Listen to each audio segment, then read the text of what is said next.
So I just wanted to show you guys the reason why I boost smaller colonies. A lot of people will argue that don't boost a small colony because they're small and you shouldn't be, supporting smaller type units. My argument against that is there's a lot of reasons and a lot of conditions for a unit to be small, and some of those not necessarily are the fault of the colony itself. It's just there's so many different variables and situations around us. It might not be the colony's fault why it's small. Our job as a beekeeper is to be able to identify the vigor and the potential within the colony regardless of what it looks like. Just being able to look down and see the potential that we can extract from that unit.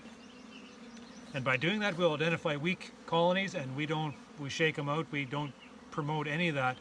But as a beekeeper, we should be able to see those conditions and we should be able to see those traits and characteristics that are within the colony to be able to express their true potential. So this unit is marked as a nuke that we had put over top of a strong unit just because that nuke was small.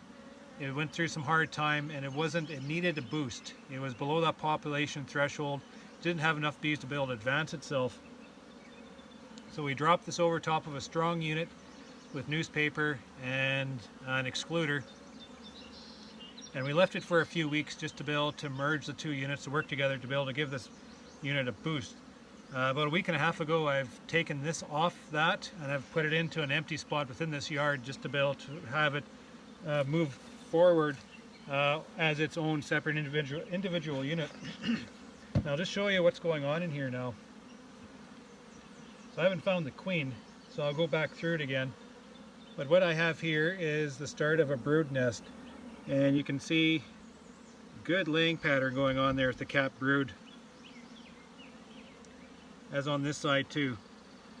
She's got capped brood and she has this laid right out.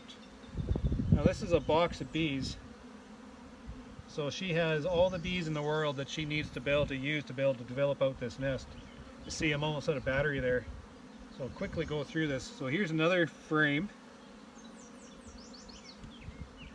solid brood, right stretched down to the bottom. She stretches all the way down because you can kind of see where that cluster was underneath, and she has it right down to the bottom. This nuke has been pulled off with enough bees to be able to maintain all that work.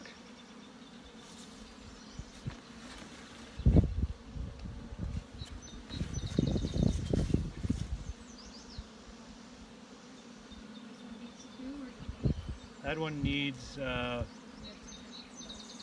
it needs two and shake of bees, good shake of bees. So here's another frame of brood, stretched right down to the bottom. Anywhere where there's space, these hives are just throwing pollen anywhere and everywhere in here, just kind of making a mess. But that queen is demanding her space in here, and she has a nice solid pattern.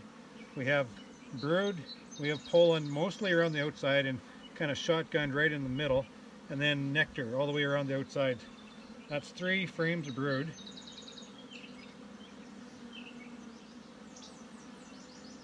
This one is a frame that has emerged and she's filled right up with eggs again.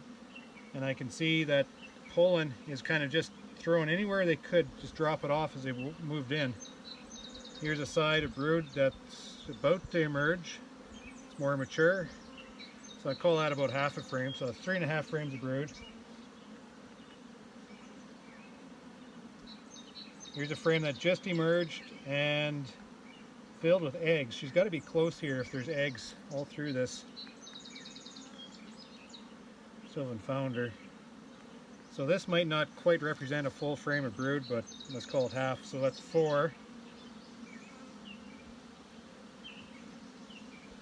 And then the last frame, solid frame of brood, this is 5. This is heavy. This is right full of brood, bees, and honey. She must be on the next frame. But look at this. I mean, she did that right. She did that right when we probably introduced the two together, where she got that influx of bees that moved up, and she just went crazy laying the eggs, and it is absolutely solid. Beautiful egg laying pattern. take a look at the frame beside here. I bet you she's on here. We're going to have to skim 2 frames of brood off this colony, just so they don't swarm off on us. Still no queen. This is mostly full of pollen and honey. And this side is right full of mature larvae. Still no queen. Where are you? So we're going to pull 2 frames from this colony just to keep them from swarming. And this comes from a small nuke coming through winter. Small for no reason of her own. And we just gave her the ability to express her brilliance and her true potential by giving her just a boost of bees. And if someone would shake that colony out because they're small, they're missing the point that, you know, they're small for other circumstances other than her performance. Obviously she's good. Obviously these bees are set up well. Oh, I missed her again. She must be on the sidewall in there somewhere.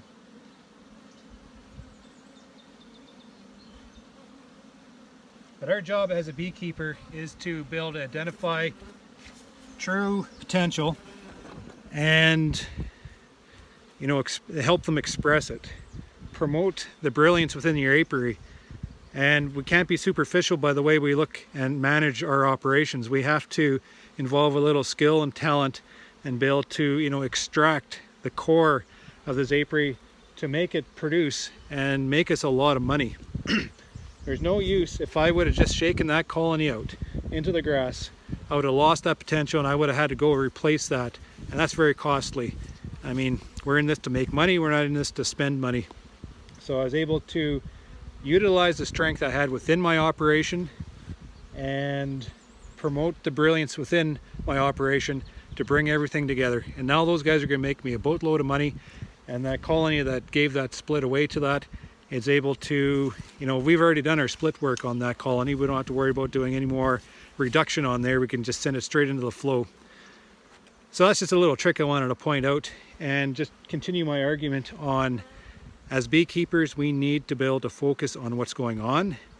And with such a limited amount of information we have as we go into these colonies, we have to be able to do everything we can to be able to read these nests and, you know, act accordingly. Before I run out of battery here, just look at the loads of pollen coming in this nest.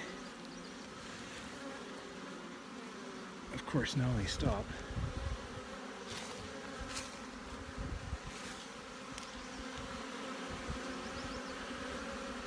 Streams of yellow.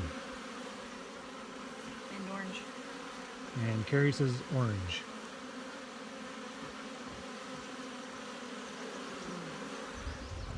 All that wealth, grabbing every bit of it.